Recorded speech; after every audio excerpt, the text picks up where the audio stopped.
Hello అండి, అందరికీ నమస్కారం.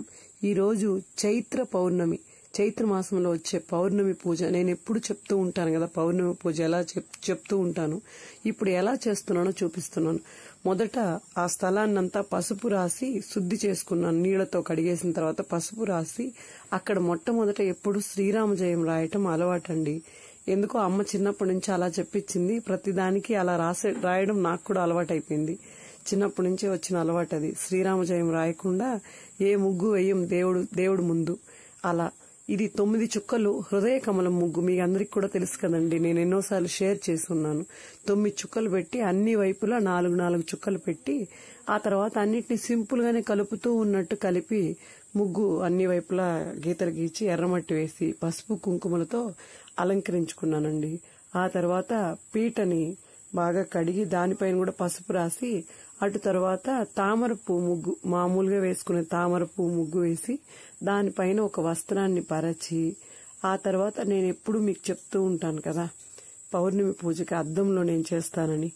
వస్త్రాన్ని పరిచిన తర్వాత అద్దం పెట్టి అక్కడికి పూజకు సంబంధించిన అన్ని బయట చంద్రుడు కనబడేటట్టుగా అద్దం చంద్రుడు వచ్చి అద్దంలో కనిపించేటట్టుగా బయట బయట చేస్తాను. మీ అందరికి కూడా తెలుసు కదా. కుంకుమ, పూజకు సంబంధించిన వస్తువులన్నీ. ఈసారి వచ్చే చంద్రుడికి ప్రత్యేకత ఏంటంటే బంగారు రంగులో ఉంటారంటండి. మాసి లాస్ట్ నెల కదా తమిళ వాళ్ళ నెలకు వచ్చేసి పంగుని నెలలో ఆ నెల చంద్రుడు బంగారు రంగులో ఉంటాడని కూడా చెప్తూ ఉంటారు మన పెద్దవాళ్లు. ఆ తరువాత పొంగల్ అండి, తీపి పొంగల్ నైవేద్యం చేశాను.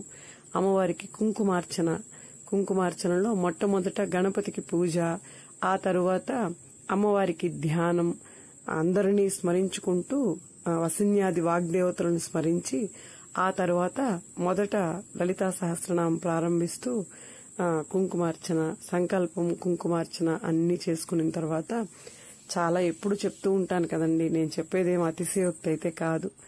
నాకు తోచిన విధంగా షోడశోపచార పూజ అన్ని చేసి మా వారు చివర్లో వచ్చి నైవేద్యం అన్ని చేస్తారు. మొదట సంకల్పానికి ఉంటారు. నేను పూజ అంతా అయిపోయిన తర్వాత మొదట ధ్యానం అన్ని చేసుకుని లలితా సహస్రనామం చాలా బాగా చెప్పుకొని పూజ పూర్తి చేసుకుంటాను. ఆ తర్వాత ప్రతిసారి మీకు కూడా కుదిరితే నేను చెప్పడం, నేను ఒకటే చేసుకుంటున్నానని కాదండి ఈ పూజ మీకు షేర్ చేయడం. మీకు కూడా కుదిరితే ఎవరికి తోచిన విధంగా, ముందు కూడా ఒకసారి చెప్పున్నాను నేను, ఎవరికి తోచిన విధంగా మీరు ఈ విధంగా పూజ చేయకపోయినా కూడా కనీసం వెన్నెలలో కూర్చొని మీకు తెలిసిన మంత్రాలని, అంటే లలితా సహస్రనామం అయినా సౌందర్యలహరి అయినా ఒక్క శ్లోకం వచ్చినా ఒక్క శ్లోకమైనా చెప్పుకోండి. అదే అంత మంచి ఫలితం మనకి దొరుకుతుంది. లలితా సహస్రనామం తెలియలేదంటే నేర్చుకోండి, ప్రయత్నించండి. ఖచ్చితంగా మీరు కూడా నేర్చుకోగలుగుతారు. అదేవిధంగా ఎప్పుడు నేను చెప్పే విధంగా పౌర్ణమి పూజకి ఆ అద్దంలో చంద్రుడు కనిపించే విధంగా ఖచ్చితంగా పూజ అయ్యే లోపల కనిపిస్తాడండి.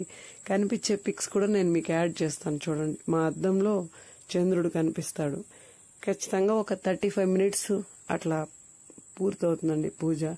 ఆ తర్వాత సౌందర్యలహరిలో కొన్ని శ్లోకాలు చదువుకుని కుంకుమార్చన అన్ని చేసి పూర్ణఫలం టెంకాయతో నైవేద్యం అన్ని చేశానండి. ఎలా ఉందో మీరందరూ కూడా చెప్పాలి. పూజను ఎప్పుడు పౌర్ణమి పూజ చేసుకున్నానని మాత్రమే చెప్తాను కదా మీకు. ఈసారి పూజ ఫస్ట్ నుంచి ఏ విధంగా చేస్తున్నాను అని నేను మీకు చూపిస్తున్నాను. నేను ఈ విధంగా చేసుకుంటున్నాను అని మీ అందరికీ నచ్చే ఉంటుంది అనుకుంటున్నాను. మీరు యాజ్ ఇట్ ఈజ్ గా ఈ విధంగా చేయకపోయినా మీకు తోచిన విధంగా వెన్నెలలో కూర్చుని ప్రతి పౌర్ణమికి అమ్మవారే చంద్రుడి రూపంలో వస్తాడు పౌర్ణమి రోజు అని మన పెద్దవాళ్లు చెప్తారు కదా. అమ్మవారు పరిపూర్ణ నిండు కళలతో ఉంటారు అనే ఉద్దేశంతో గత 15-20 సంవత్సరాలుగా చేస్తున్నానండి. అందరికీ మంచి కలగాలి. మీరు కూడా ఈ విధంగా చేసుకోండి, మంచి జరుగుతుంది.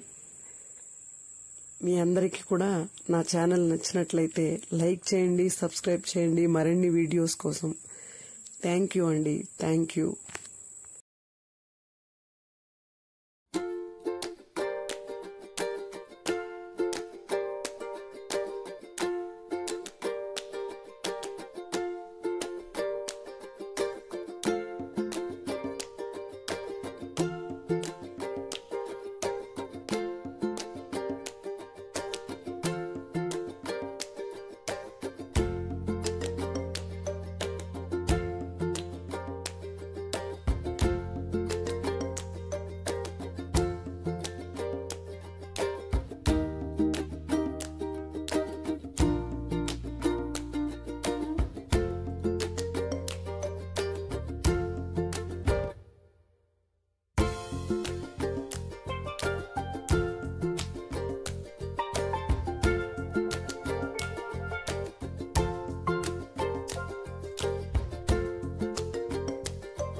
పూజ ఎలా ఉండిందో చెప్పండి. అందరూ కామెంట్స్ చేయండి.